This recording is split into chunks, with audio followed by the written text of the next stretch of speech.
Hey y'all, and welcome back to the newest Team LoCoFit Round Table with myself, Lauren Conlon, owner of Team LoCoFit, training director Ryan Conley, and assistant coaches Jillian, Karina, and Lauren. I always really want to mess your guys' name up, even though I've known them for years. I'm always like, when I'm going to go say it, I'm so nervous. So today, the first topic we wanted to dive into is the hyperpalatability of food, and well, specific foods, right? Like nobody's like, oh man, can't wait to chew down some dry chicken. But there's obviously some foods that are a lot more hyper palatable than others. And I'll let you guys kind of discuss that. But I wanted to just touch on a really interesting research article that was reviewed in Mass, actually. So Mass is a research review, like a monthly research review. And they basically take research, break it down to layman terms, but still scientific enough to, keep the integrity of the research. But literally people were put into a metabolic ward for a month, which is crazy. And they had 2 weeks of like ultra processed foods. And then there was 2 weeks of very little processed foods, and everything was matched. So obviously it wasn't like normal, because like even if it was a processed food, they tried to like add fiber, because they had to make sure that it was like the same stuff, but the foods were packaged in the same way. And when they were in the ultra processed group, they ate about 500 calories more a day, and they released hormones differently. So like they were still like, they didn't really realize that they were eating more, and they didn't report being any fuller. And they ate a lot quicker actually too, which does speak to literally how foods are made. Like packaged foods are made to be hyper palatable for a reason. And literally they know like what like the mouth feel and the texture and everything, and like how it actually like breaks down will encourage more eating. So I know you guys are really excited about talking about this. So somebody raise their hand. Okay, Karina, you got it. Karina's got the finger up. So just to kind of like piggyback off of another study, luckily, and like really cool that there is a lot of studies looking at this. I don't remember what it's called, so I'm just going to call it like the Milkshake study, where two groups were separated and told that they were going to go test these foods and like kind of rate the foods on how much they like them, and they thought they were just testing it for some company. However, one group was asked to drink an entire milkshake beforehand, and the other group was asked to just drink a glass of water beforehand. And they found that the group who drank the milkshake beforehand ate way more than the group who drank the glass of water beforehand. And ultimately, they told both groups, you can eat however much you want, just let us know how much you like X, Y, and Z foods. But yeah, to kind of touch on hyperpalatability and like food reward response, there are certain foods that just make us want to eat more, and we talked about this in the previous episode where nut butter nut butter for me, nut butter I cannot get enough. So right now, because I'm on a contest prep diet, no nut butter for me.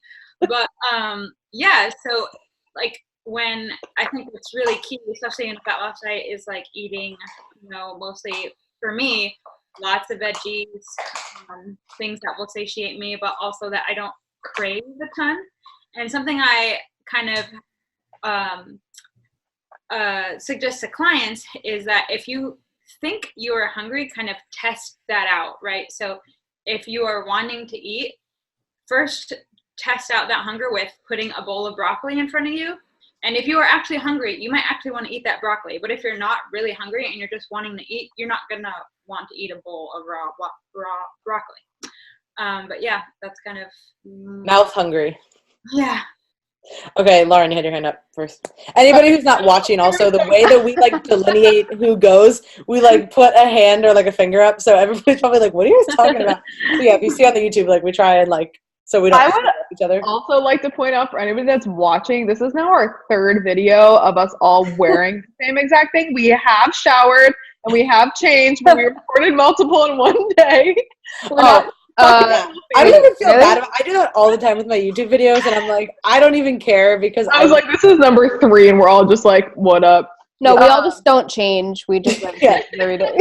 Only shirt I wear. We love consistency. Okay, so anyways, there was another study showing that, so we talked about having variety in your diet as far as like gut microbiome and things like that in the last episode, but having variety in your diet as far as options go, especially when you are heavily like dieting, can also be pretty triggering, because too much variety can be very overstimulating to the reward centers in your brain. So there was a research study done. I can't remember all of it. I didn't have a chance to pull it up before this, but I believe like a certain amount, one group of people was exposed to just one type of yogurt.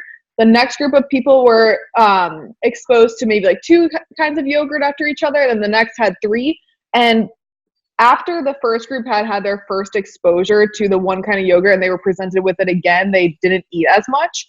But the other 2 groups that continued to get presented with different flavors or textures or whatever the case was, continued to eat regardless of if they were probably like actually hungry or not. I mean, the first group stopped. So it just shows you that different textures, flavors, etc., can cause you to continue to eat whether or not you are like consciously hungry.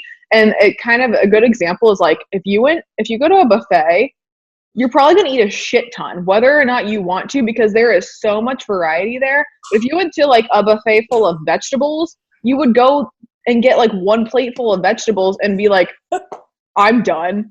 But, worst buffet ever. You show me vegetables. It doesn't Sweet tomatoes. That place sucks. It doesn't. I was just talking about them the other day. I'm like, are you sure that's a good idea though? Like, do you really like make money off this? I don't know. Okay, so I Not have going no to a idea what buffet. that is, but hopefully I proved my point. It's like a salad buffet. Like you literally just go there to. So it's a salad bar? yeah. It's like just the tip. Nobody wants to go to a place like that. Yeah, but Yeah, basically, what were you gonna say? so I feel like did I get my point across? Oh, no, that makes Yeah. perfect Okay, sense. great. Actually, it's a really, really good study. And Looks like actually, the tomatoes stole the show. yeah, I know. I did a Science Simplified YouTube video on that actually. And Jill, I'll give you the article so you can link it up here in the show notes for people if they want Yeah. to read it. It is really, really interesting, and that is why there is a dichotomy of variety. Like you need enough variety for your gut, but you need not too much Not for too much. the mental aspect as well. So Jill, what were you gonna say? yeah. So I've been reading The Hungry Brain, which is the so I highly recommend it. It's kind of gives you a lot of insight on like the way we approach dieting and the way we just approach hunger in general. And something that it did mention, just to kind of go back to what both Karina and Blonde were saying, it was mentioning the potato diet, basically. Interesting enough, because we were just talking about potatoes before this. You'll hear why next. In the next episode. No. In this book, they were talking about the potato diet, and obviously I'm not going to recommend the potato diet, but the psychology behind the potato diet is basically that you're not going to want to overeat something so plain and so just not highly palatable. So these plain, simple foods are not going to set off a dopamine response, and you're not going to really want to overeat it. So if I place a bowl of Cheerios in front of you or Fruit Loops or something and a bowl of like broccoli and chicken, you're probably just going to eat a normal serving of broccoli and chicken, but you're going to want to go back for more cereal. So that's kind of a easier way to explain it. But it does go into the fact that when we're surrounded by so many options and so many choices and all this fast food, we just want to like go ham on it because there's just so many choices for us to choose from. And when we keep things simple, say if you're in a contest prep diet, keeping things simple and basic, you're actually going to notice that your hunger isn't as high and you're not going to want to keep eating. Yeah, just looping it back to our last episode as well. That's something that I like to recommend for clients that are struggling with maybe overeating when they're coming out of a contest prep. It's like eliminate all that option that you're giving yourself. Like keep it out of the house for now. It's not a forever thing. We can certainly introduce those foods back, but if it's there, you're going to eat it. So let's just eliminate that trigger off the, like out of the gate. And just keeping it simple. Like Jill said, it's going to be so much better in the long run. Like stop trying to eat weird shit. Get like the kickback of everyone, like stop promoting orthorexia. We are talking about this as a tool to use in sticking to a diet. We're not saying like just eat broccoli, chicken, and rice for the rest of your life. But if you're someone who has a hard time keeping that control with wide variety, having this mental approach and using this tool can be very helpful. Mm-hmm. Yeah, really good point, Karina. Yeah, Karina used it as a tool, and unfortunately, hyper-palatable foods can also be used as a tool. If you're Ryan's instance. yeah, if you're in a weight gaining phase or a mass gaining phase, and it's probably won't apply to most people, but it will apply to some people. And well, at least you have like some freedom of it once you're past the initial, like dieting, post-dieting phase, and you're not having all these crazy cravings and hunger issues and emotional eating type things. Then you can introduce some of those things back in, and you can use them as like easy to digest fuel and like quickly eaten fuel. So if you're already using mostly nutrient dense foods for the variety or for the majority of your eating and macronutrients, then introducing that every once in a while is going to be fine. And then if you have to increase the calories for a mass gaining phase, those can be used as tools. Like, it's okay. But then at the flip side of the coin, when you're in a calorie deficit or you're trying to lean out a little bit, then that's probably really not the best tool to use at that time. And you should really stick to non-palatable, not highly palatable foods and just eat what you need to eat to get the job done.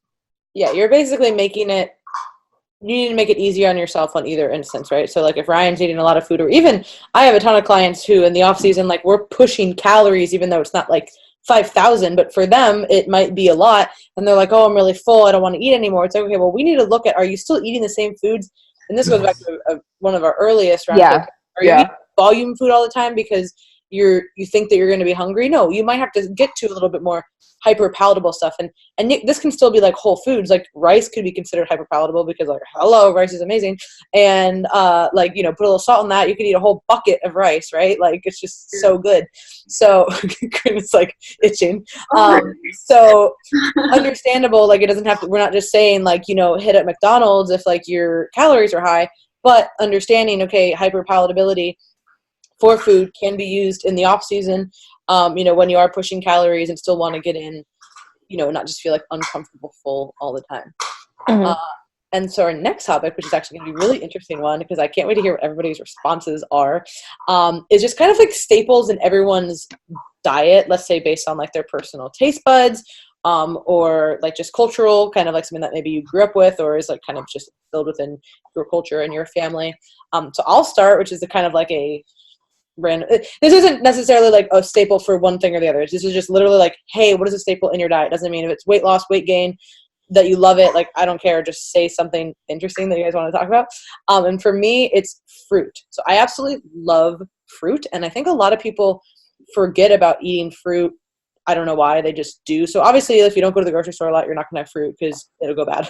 So you do need to go grocery shopping. And if you're traveling a lot, it can be harder to get in fruit because it's just not as like readily available if you don't like, you know, you're not going to go to and be like, can I have an apple? They're like, what? So, you know, when you're at home, you know, you do need to make sure you're going grocery shopping for it. But what I love about fruit is that there's so many different varieties, of course, tons of micronutrients, fiber, all that good jazz. But also, I have like a major crazy sweet tooth. Like I just really enjoy like, sweets.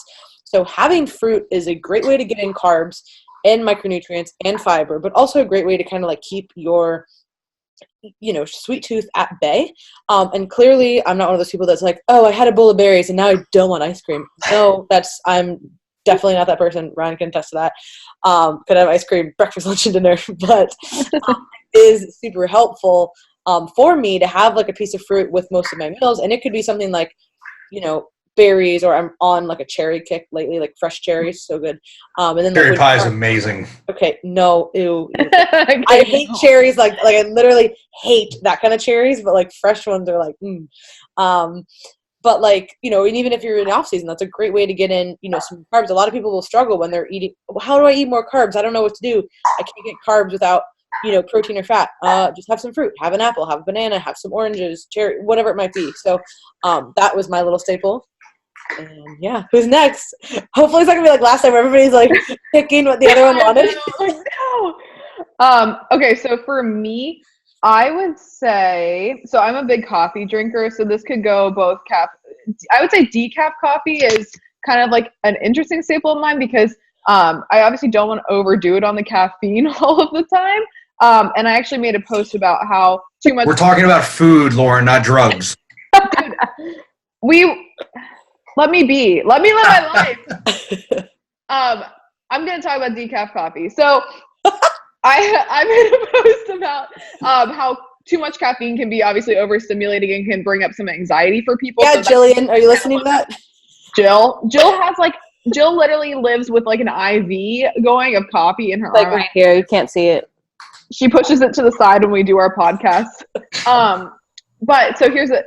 And I've made posts about this before too. I always will make a protein shake. So whether it is with Formula One or Level One by First Form, and then pour that into my coffee. So if you are somebody that's dieting, I have recommended doing this to people that are on preps. So if you maybe don't want to have any more coffee for the day, you can do this with decaf. It'll fill you up a little bit more because you have the shake and the coffee. So it's a little more volume as far as fluids go. And then for me, I also, like Lauren, have a sweet tooth. So I'll just add stevia to it. And then I also have some collagen powder that's chocolate flavored. So I'll add that to it as well. So it's very minimal calories, very minimal carb. But you'll get, if you add collagen, you can get about 35 grams of protein in. And it just is a little something extra that you can add and look forward to, especially as calories start to dwindle. But for me, like, I don't have an issue with that. I'm in a great surplus right now, and I still like to do it. So it's just something to add, and it's easy. Fuck you, Ryan. Karina. I was going to tell Karina to start talking about rice, but go ahead, Jay. So I would say my number one staple Is not regular coffee. Okay, we need another one. is oatmeal. Oatmeal is my go-to. I have it every single day, whether I'm in prep, off prep. I could have it for every meal if I wanted to, but I'm not gonna do that because I don't know vegetables. But You take off the greens, you're fine. oh yeah, okay, yeah, it's fine. So just disregard that. I'll just eat oatmeal. Sarcasm, everybody listening. We're being sarcastic. Do not. It is my repeat day. So. It's got fiber in it. You're fine. Yeah, just like a little bit, you know. But I love oatmeal. I've been eating it since high school every single day. Probably have not gone a day since, unless I'm like, I don't know, out of the house or on vacation or something. But I like to add egg whites in it, and I know that sounds weird. It's not. You mix it in, microwave it for a few seconds, take it out, mix it some more. It helps make it a little bit more voluminous, I guess if that's the word. I add in some protein powder in there. I top it with like some nut butter or whatever I want to top it with. And that keeps me full for a good, maybe 3 hours. So I've even used it in preps where, it just keeps me full. And I find that keeping those foods I enjoy, even in prep, even if I have to kind of lower the amount of oats that I use, it does make me happy, and it kind of sets my day up the way I like to set it up. So yeah, that's my staple. And breakfast food for the win, always. Yeah, Ryan, I already know what yours is. What, like You don't. Uncrustables or something? Those are good too. So mine is probably going to be eggs. So I eat eggs like every single day of my life, and I have since I can't remember. And I won't say that's because my dad taught me how to make eggs when I was young, and it was really easy to make, to know how to stir up the egg pan and eat something. And they're full of great nutrients, choline's in it, good healthy fats, and it's got great protein in it. Egg protein's amazing. So I don't think you can go wrong with eggs. They taste delicious. You can make them like 80 different ways. So that's definitely one of my staples. That and like white rice and beef. So And EVOO. Oh yeah, olive oil. Olive oil. That's delicious too. I can cook eggs in olive oil. So That's true. What is yours, Karina? For me, it's hard to say one staple. Well, yes, I can eat an entire bathtub full of rice anytime, any day. Right now, so in the off season, I will literally eat rice every day. I am Hispanic, and if you are Hispanic, you probably understand that rice is just a part of the food pyramid in our culture. And so in contest prep, I am eating a sadder version of rice, cauliflower rice, which I still find to be very good. Granted, I do have contest prep taste buds right now, but the Trader Joe's cauliflower stir fry rice is really good.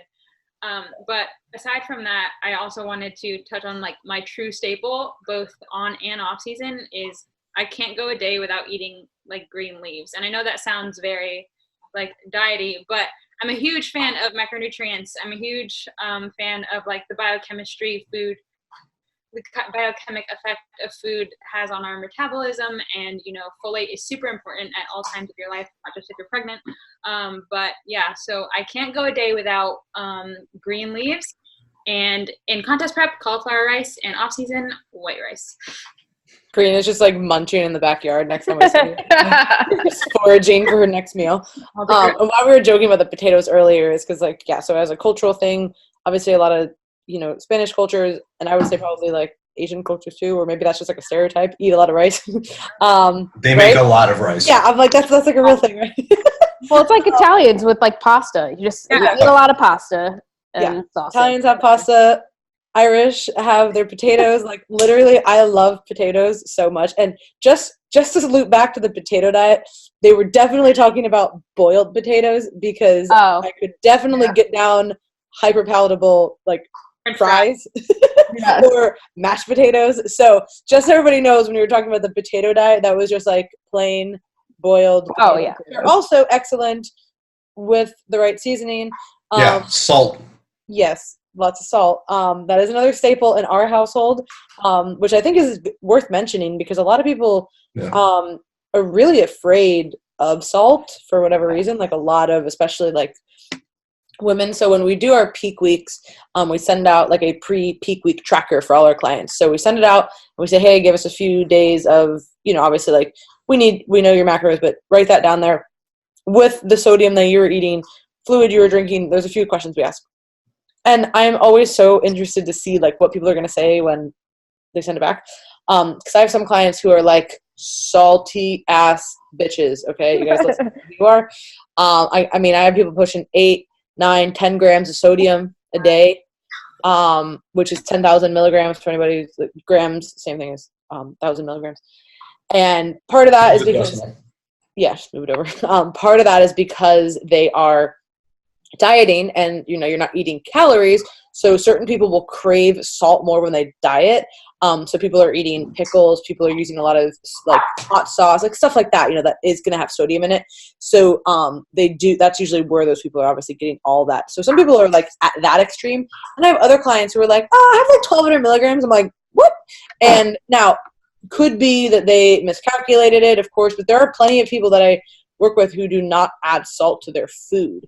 And a lot of people who are doing what we do are, making a lot of their own food. So if you're not salting the food that you're making and you're eating a lot of fresh stuff, not really getting a lot of sodium. The sodium comes from condiments, seasoning, or packaged food. So if you're not eating a lot of packaged foods and you're not seasoning it, you're not getting a lot of salt. So I think there's a huge misconception, way less now than I think it used to be. But some people still think that if you have salt, you're just going to like blow up, which really isn't the case, especially if you have it on a daily basis with enough water. So you need to make sure that you're obviously properly hydrated. But then having salt is just really helpful in a lot of ways, especially if you're somebody who resistance trains, and especially if you are sweating a lot. Like, that's just like a no-brainer. Like, you'll feel better too when you have more salt as well. I feel better when I have more salt. Salt is so amazing that it used to be a currency. So I think that speaks for itself. I mean, the salt of my earth. The salt of my earth means that salt is as important as like the love of your life. Are you gonna put that in your bio now? Salt of my earth. Salt was a currency. Salt of my earth. It was a currency. They traded it. It was super expensive and valuable. Okay, well, so you better treat salt with respect. When we reach a certain viewpoint on YouTube, I think you should put that in your bio. Just gonna put that out there. That is gonna be Ryan's new tagline. He's like, screw everything else. This is it. But yes, so those are a few of our favorite staples. We get asked all the time, like, kind of like, what do you guys eat? And fun fact, we do have a new project that is coming out. So probably around the time that this is going to air, we will be ready to launch soon after that. And this will be a book on all things related to food and just food education, and really, really basic, like in an instance where somebody's like, hey, I don't know what to eat. Like, what should I eat? We got you covered. So this ebook will be coming out within the next few weeks. So stay tuned for that. We'll be posting obviously all about it, but yeah, really, really excited for this because so many people ask us questions about like, what do you eat? When should I eat? what types of food, like portions, and obviously we do use macros as a way to coach people, but there has to be a foundational understanding of just food education before we even get there. So stay tuned. We will be releasing that in the near future.